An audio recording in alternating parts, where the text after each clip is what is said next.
महोदय, स्कूली शिक्षा एवं साक्षरता विभाग, उच्च शिक्षा एवं तकनीकी विभाग के कटौती प्रस्ताव के विरुद्ध बोलने देने के लिए मुझे समय जो आपने दिया है उसके लिए तहे दिल से धन्यवाद है।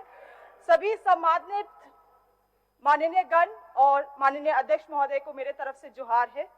अध्यक्ष महोदय, education is simply the soul of a society as it passes from one generation to another.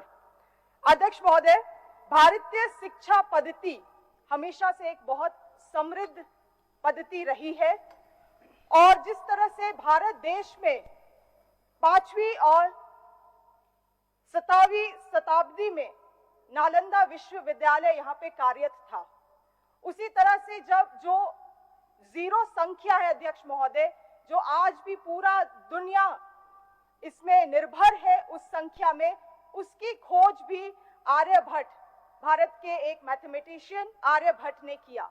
अध्यक्ष महोदय, जब पूरा विश्व ये मानता था कि पूरा दुनिया जो पृथ्वी है वो समतल है, उस वक्त अध्यक्ष महोदय भारत में भूगोल शब्द का उदय हो चुका था। अध्यक्ष महोदय, मगर लगातार इन्वेजन्स के कारण, आक्रमण होने के कारण ये देश की शिक्षा व्यवस्था आज चिंताजनक है और आज नतीजा ये हुआ है अध्यक्ष महोदय कि हम नए ज्ञान अर्जित करने के बजाय हम अंक के पीछे भाग रहे हैं, नंबर्स के पीछे भाग रहे हैं, कैसे ज्यादा से ज्यादा मार्क्स अर्जित कर सकते हैं इसके पीछे भाग रहे हैं और हमारा करिकुलम और परीक्षा भी इसी शॉर्टकट के इर्द गिर्द में केंद्रित है। अध्यक्ष महोदय, 75 वर्ष हो गया है भारत को आजाद हुए, 75 वर्ष, मगर आज भी हम अपने साक्षरता का मापदंड जो रखे हैं वो लिटरेसी रेट रखे हैं। और लिटरेसी रेट क्या है? Percentage of population who can read and right. अध्यक्ष महोदय, आज हम सभी को अपने एजुकेशन सिस्टम में एक सवाल उठाने की जरूरत है कि क्या अक्षरों को पढ़ना और लिखने की क्षमता रखना ही साक्षरता का मानक है? अध्यक्ष महोदय, दो ऐसे बहुत ही अहम डेटा इस आउटकम बजट 23-24 में प्रस्तुत की गई है, जिसकी तरफ मैं सदन की ध्यान आकर्षित करना चाहूंगी। पहला चीज है average student class ratio 32%, average people teacher ratio 47%। सरल शब्दों में इसका यही अर्थात है कि हर एक क्लास में केवल 32 विद्यार्थी हैं और हर एक 47 विद्यार्थियों में केवल एक शिक्षक है। और ये डेटा हमारे लिए काफी है ये समझने के लिए कि हमारे झारखंड का प्रारंभिक शिक्षा का व्यवस्था क्या है। और लगातार विपक्ष इस बारे में सवाल उठाती है, कई चीज सवाल उठाती है, सरकार में इस चीज को समझते हैं हम और इनका काम भी है। मगर अध्यक्ष महोदय, कभी कभी राजनीति को दरकिनार करते हुए हमें सोशियोलॉजी जो यहाँ का डेमोग्राफी है इसको समझना पड़ेगा अध्यक्ष महोदय, और इसके लिए कुछ आंकड़े मैं प्रस्तुत करना चाहूंगी। झारखंड में हर एक 100 विद्यार्थियों में जो एडमिशन लेते हैं, जो नामांकन लेते हैं, उसमें केवल 30 विद्यार्थी स्कूल पास आउट होकर निकलते हैं। कारण क्या है? बहुत सारे अभिभावक अपने आर्थिक स्थिति उनका इतना खराब है अध्यक्ष महोदय कि वो हायर एजुकेशन का बेनिफिट नहीं समझ पाते हैं, लॉन्ग टर्म बेनिफिट नहीं समझ पाते हैं। अध्यक्ष महोदय, हम ऐसे डेमोग्राफी के साथ डील कर रहे हैं जहां पे 75% लोगों के पास, जो गांव में निवास करते हैं अध्यक्ष महोदय, उनके पास शैक्षणिक माहौल नहीं है घर पे। खान पान ठीक नहीं होने के कारण भी उनका जो संतुलित विकास होता है वो भी नहीं हो पाता है। साथ ही साथ गांव में पुअर वर्क कंडीशंस और लैक ऑफ मोटिवेशंस के कारण शिक्षक भी सही तरीके से इन्हें शिक्षा नहीं दे पाते हैं। अध्यक्ष महोदय, इन सभी कारणों को हमारी वर्तमान सरकार समझती है और ये समझती है कि क्यों झारखंड में नेट एनरोलमेंट रेशियो और ड्रॉप आउट रेशियो इतना चिंताजनक है। और ऐसा नहीं है कि ये 3 साल में हो गया। नीरा यादव, माननीय विधायक नीरा यादव जी भी शिक्षा मंत्री रही हैं, उनके समय में भी इन्होंने इन आंकड़ों को गौर किया होगा और सरकार इधर की उधर की, ये आंकड़े हमेशा चिंताजनक रहे हैं और वर्तमान सरकार इस चीजों को समझती है। इसीलिए 23-24 में स्कूली शिक्षा एवं साक्षरता विभाग के लिए 12,546 करोड़ रुपए का प्रस्तावित किया गया है।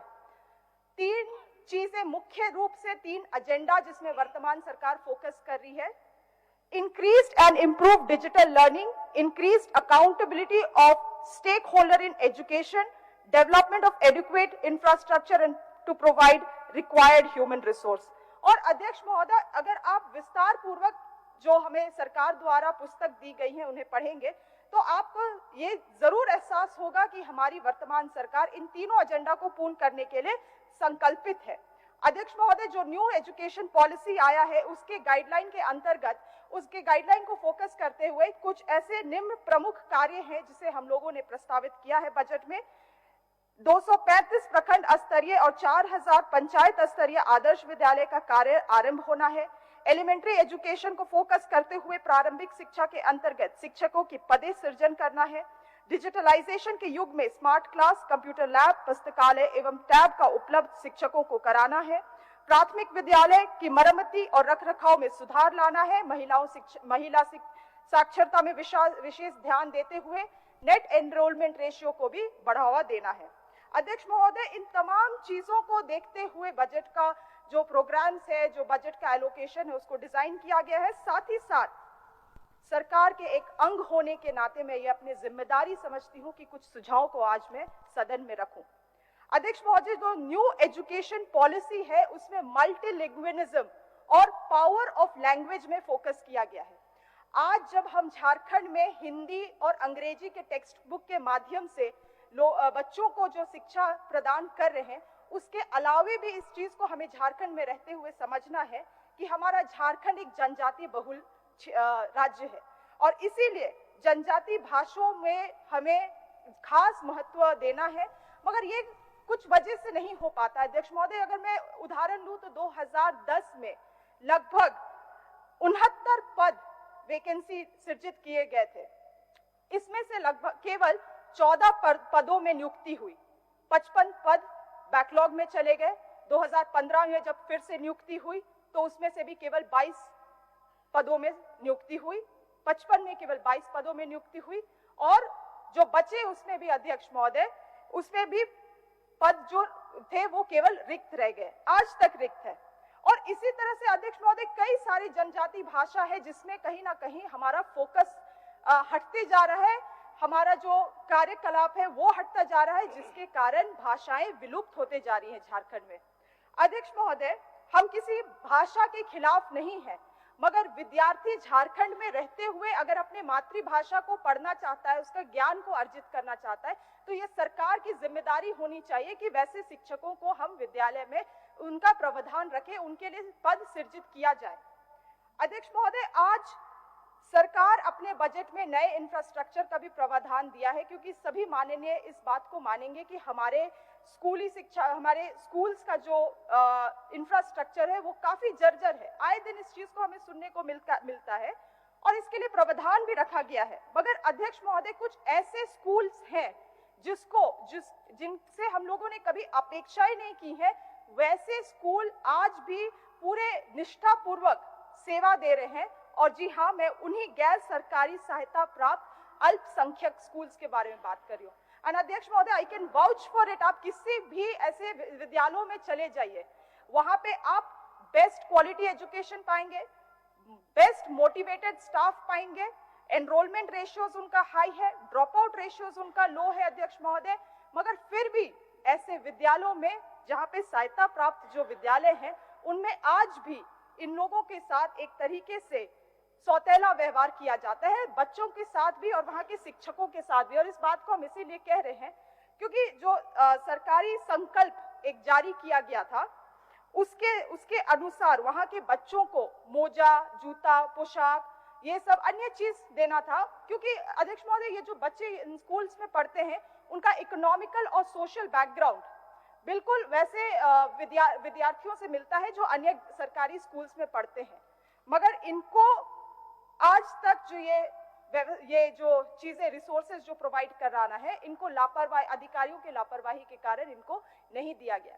साथ ही साथ बहुत एक बड़ा चीज है अध्यक्ष महोदय कि शिक्षकों को जो होता है उनका वेतन, जो ये जो स्कूल है गैर सरकारी सहायता प्राप्त अल्पसंख्यक स्कूल, इनके शिक्षकों को उनके नियुक्ति के तिथि से लेकर नियुक्ति का वेतन निर्धारण तक, from the date of appointment to the date of pay fixation, उनको इंतजार करना पड़ता है अध्यक्ष महोदय अपने पेमेंट के लिए।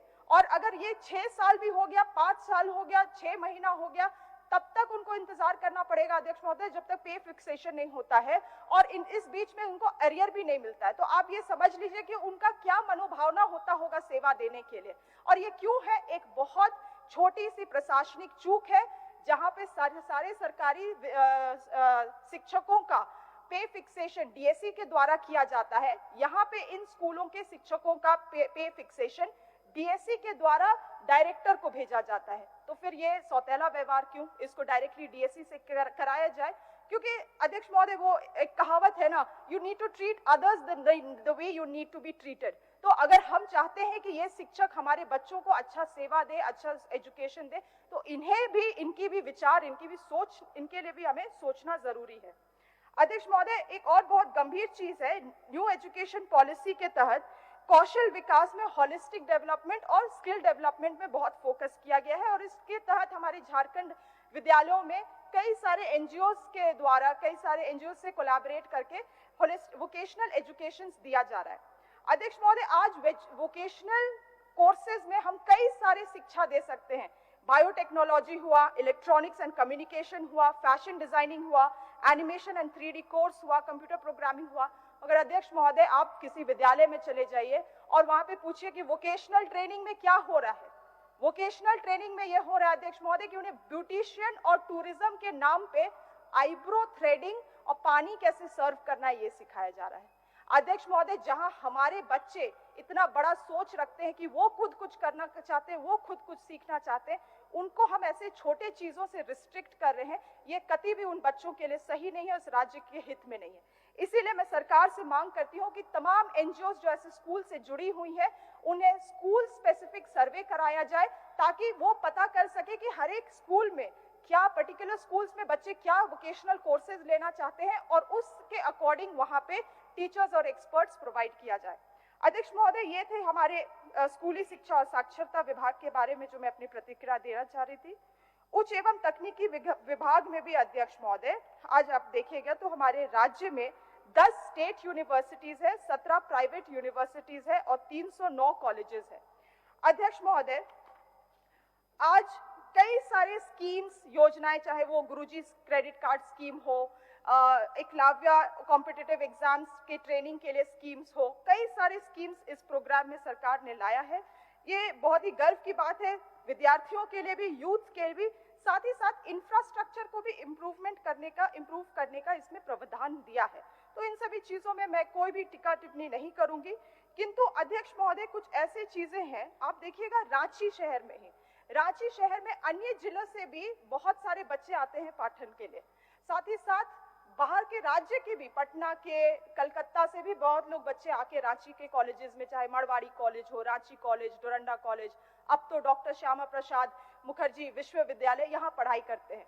अध्यक्ष महोदय, 10,000 लोग यहाँ पे नामांकन होते हैं प्रत्येक साल, मगर जो इंफ्रास्ट्रक्चर है वो आज भी बहुत दयनीय स्थिति में है। और अध्यक्ष महोदय, आप देखिएगा तो हिंदू, क्योंकि मैं थोड़ा देख रही थी इसके बारे में, बनारस हिंदू विश्वविद्यालय में 400 एकड़ में वो विश्वविद्यालय फैला हुआ है अध्यक्ष महोदय, वो खुद में ही एक टूरिज्म एस्पेक्ट है।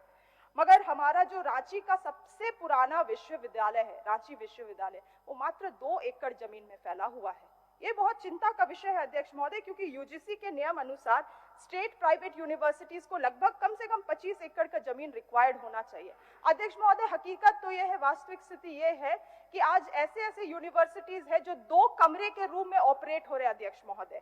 इसीलिए राज्य सरकार से मेरी निवेदन है कि तमाम ऐसे यूनिवर्सिटीज का एक, या तो सदन से ही एक कमिटी बना दिया जाए और ऐसे यूनिवर्सिटीज का निरीक्षण हो, ताकि जितने भी फेक यूनिवर्सिटीज है उसमें तालाबंदी किया जाए। अध्यक्ष महोदय, कई बार प्रारंभिक शिक्षा, और मैं भी उसमें से एक शिकार हूं, या मैं उस परिस्थिति से गुजरी हूं, प्रारंभिक शिक्षा के लिए अध्यक्ष महोदय झारखंड में व्यवस्था बहुत अच्छा है। There are several best schools in Jharkhand. एक सूचना दे दूं कि आपने जो बातों को रखा कि यूनिवर्सिटी की स्थिति परिस्थिति के बारे में एक कमेटी बना दिया जाए, तो कमिटी ऑलरेडी बनी हुई है। आपका जो सुझाव के क्रम में जो बिंदु आया उस बिंदु को भी वो लोग समेट लेंगे। आदरणीय प्रोफेसर स्टेफन मारंडी जी उनके कन्वेनर हैं। ठीक, धन्यवाद अध्यक्ष महोदय। आप देखेंगे कि बहुत सारे प्रारंभिक शिक्षा, जैसे मैं कह रही थी कि यहाँ पे बहुत बढ़िया है, मगर हायर एजुकेशन के लिए बहुत सारे बच्चे यहाँ से बाहर चले जाते हैं, उसमें से मैं भी एक हूँ। और अध्यक्ष महोदय, इस कारण से मुझे लगता है झारखंड बहुत सारे यंग फोर्स और टैलेंट्स खो देता है। इसका कारण क्या है अध्यक्ष महोदय कि बहुत सारे यूनिवर्सिटी है जिनके पास NAC A+ ग्रेडिंग नहीं है। तो सरकार लगातार प्रयासरत तो है ही, मगर ऐसा कुछ कड़ी व्यवस्था बनाया जाए अध्यक्ष महोदय जिसमें ज्यादा से ज्यादा लोग कॉलेजेस को, यूनिवर्सिटीज को NAC+ का ग्रेडिंग हासिल हो सके, ताकि बच्चे यहाँ पे रहे। और साथ ही साथ अध्यक्ष महोदय, जितने भी यूनिवर्सिटीज है उसमें कैंपस प्लेसमेंट यहाँ के लोगों के लिए कंपलसरी कर देना चाहिए, ताकि इसी तरह से हम पलायन, जो विद्यार्थियों का पलायन हो रहा है, उसको रोक सके। अध्यक्ष महोदय, इस सरकार से मैं सच्चे दिल से आपको कहती हूँ कि राज्य, क्योंकि जनता से मिलती हूँ, जनता से हमेशा वार्तालाप करती हूँ, और विशेष तौर से मैंने देखा है कि वर्तमान सरकार की तरफ लोगों का बहुत झुकाव है। वो वर्तमान सरकार की तरफ बहुत संवेदनशील है, चीजों को समझती है और इसीलिए अपेक्षाएं भी रखती है अध्यक्ष महोदय, क्योंकि पूर्ववर्ती सरकार में जो एजुकेशन स्टेक होल्डर्स के साथ हुआ है वो कभी झारखंड भूल नहीं पाएगा। आज ही हम सुन रहे थे कि किस तरह से इन्होंने क्या उसे कहते हैं, मर्जर के नाम पे 7,000 या 4,000 स्कूल्स को बंद किया अध्यक्ष महोदय, 7,500 को स्कूल्स को बंद किया। अध्यक्ष महोदय, आज कह रहे थे ये पारा शिक्षकों का क्या हालत है, पता नहीं इतिहास ये लोग इतना जल्दी कैसे भूल जाते हैं। 70,000 पारा शिक्षक अनिश्चित काल ये प्रोटेस्ट में बैठे थे अध्यक्ष महोदय, उन पे लाठी चली पर ये भूल गए। अध्यक्ष महोदय, एक बहुत बड़ा आपको मैं बताना चाहूंगी कंट्रोवर्शियल चीज जिसको हम कह सकते हैं, एकलव्य रेसिडेंशियल मॉडल स्कूल्स अध्यक्ष महोदय, एक ऐसा कॉन्सेप्ट जो इन्हीं के केंद्र सरकार के द्वारा बनाई गई है आदिवासी, विशेष तौर से अनुसूचित जनजाति विद्यार्थियों के लिए अध्यक्ष महोदय। मगर मैं आज यहाँ पे इस सदन के माध्यम से ये खुलासा करना चाहती हूँ और मैं इसको बिल्कुल भी बोलने में नहीं हिचकिचा रही हूँ, क्योंकि ये एक आरएसएस का, एक केवल आरएसएस ड्रिवन स्ट्रैटेजी है। वो क्यों, मैं आपको बताऊंगी अध्यक्ष महोदय। आज इन्होंने ये स्कूल्स को बनाया है खास करके आदिवासियों के लिए, ताकि वहां पे आदिवासी बच्चों को वनवासी में बदला जा सके अध्यक्ष महोदय। अध्यक्ष महोदय, यहाँ पे जो करिकुलम है, चिंता तो इस विषय की अध्यक्ष महोदय कि ये स्कूल्स में राज्य सरकार का कोई से नहीं है, ना तो करिकुलम में ना तो रिक्रूटमेंट में। ये खुद से रिक्रूटमेंट करते हैं, खुद से करिकुलम करते हैं अध्यक्ष महोदय। और आपको बता दूं, 35 जो यहाँ झारखंड में 35 एकलव्य मॉडल रेसिडेंट स्कूल चल रहे हैं, वो एनजीओ द्वारा संचालित किया जा रहा है अध्यक्ष महोदय, एनजीओ द्वारा संचालित किया जा रहा है। और कभी किसी को मौका मिलता है तो जरूर माननीय विधायक वहां जाके करिकुलम्स भी पढ़, नहीं बंद क्यों कराया जाए, स्कूल्स चले मगर राज्य सरकार को उसकी पूरे ये दिया जाए उसको ऑपरेट करने के लिए अध्यक्ष महोदय, ताकि ये सब जो भाजपा आइडियोलॉजी है जो आदिवासियों के ऊपर थोपा जा रहा है वो बंद हो सके अध्यक्ष महोदय। ये शिक्षा के आड़ में यहाँ की भाषा संस्कृति को खत्म कर रहे, यहाँ की परंपरा को खत्म कर रहे, आदिवासियों को वनवासी में धर्म परिवर्तन का कोशिश कर रहे अध्यक्ष महोदय, ये बंद होना चाहिए अध्यक्ष महोदय। एक आखिरी बात, I will be concluding in 1 minute अध्यक्ष महोदय। नीरा यादव जी हमारी ऑनरेबल एमएलए मंत्री भी रह चुकी है, वो एक आज अपने भाषण में एक स्टेटमेंट दिया उन्होंने कि 2016 में सहसम्मति से जो हम लोग ने स्थानीय नीति लाया उसके अनुसार हम लोगों ने 5 लाख नौकरी दिया। अब इस आंकड़े के पीछे एक गणित है जो पता नहीं सभी लोगों को मालूम है कि नहीं, मगर सदन के माध्यम से 3.25 करोड़ की जनता को और सदन को बताना चाहूंगी। ये गैजेट नोटिफिकेशन है अध्यक्ष महोदय 2016 का, इन्हीं की सरकार की है। 2002 में जब स्थानीय नीति जो रद्द की गई थी, 2002 में जब हाईकोर्ट ने स्थानीय नीति को रद्द किया था, तो उन्होंने कहा था कि स्थानीय व्यक्ति को पूर्ण रूप से परिभाषित किया जाए और यहाँ स्थानीय व्यक्ति की पहचान के लिए दिशा निर्देश गठित किया जाए। स्थानीय व्यक्ति, forget everything, let's focus on स्थानीय व्यक्ति। अध्यक्ष महोदय, इन्होंने क्या खेला किया है शब्दों का, इन्होंने बनाया विषय झारखंड के स्थानीय निवासी का परिभाषित और पहचान अध्यक्ष महोदय, पर निवासी व्यक्ति को इन्होंने बदल दिया निवासी में। और निवासी क्या है अध्यक्ष महोदय? आप इसको डिक्शनरी सर्च कर लेंगे तो निवासी का मतलब होता है resident. Resident is always temporary. तो इनका ये खेला रहा, टेम्पररी रेसिडेंस अध्यक्ष महोदय। और जब आप जो पॉइंटर्स दिए गए हैं इसको जब आप पढ़ेंगे तो सेकंड पॉइंटर जो कुछ चीजें हैं जिससे आपको स्थानीय निवासी का दर्जा मिलेगा। माननीय सदस्य, जस्ट 15 सेकंड्स अध्यक्ष महोदय। क्या ऐसी चीजें हैं अध्यक्ष महोदय जिसकी नहीं, नियोजन नीति का इतना बड़ा डिस्कशन है अध्यक्ष महोदय, एटलीस्ट इसमें बोलने के लिए 2 मिनट से मुझे बनता है। अध्यक्ष महोदय, स्थानीय व्यक्ति को जब हाईकोर्ट ने परिभाषित करने बोला तो इन्होंने स्थानीय निवासी बना दिया। और अध्यक्ष महोदय खंड 2 में क्या लिखता है? बहुत सारे 6 चीजें हैं, उसमें से खंड 2 में लिखता है कि किसी व्यापार, नियोजन एवं अन्य कारणों से झारखंड के भौगोलिक सीमा में विगत 30 वर्ष से अधिक अवधि से निवास करता है एवं अचल संपत्ति अर्जित करता है, ऐसे व्यक्ति की पति पत्नी सनातन हो झारखंड का निवास करने की प्रतिबद्धता रखने की प्रतिज्ञा रखता है। अध्यक्ष महोदय, तो यही था इनका बैकडोर से एंट्री। 5 लाख सदस्य बैकडोर से इन्होंने घुसा दिया ये नियोजन नीति, ये स्थानीय नीति बना के व्यक्ति को निवासी। और ये हमसे 1932 का बात करते हैं अध्यक्ष महोदय। आपके समय के लिए धन्यवाद।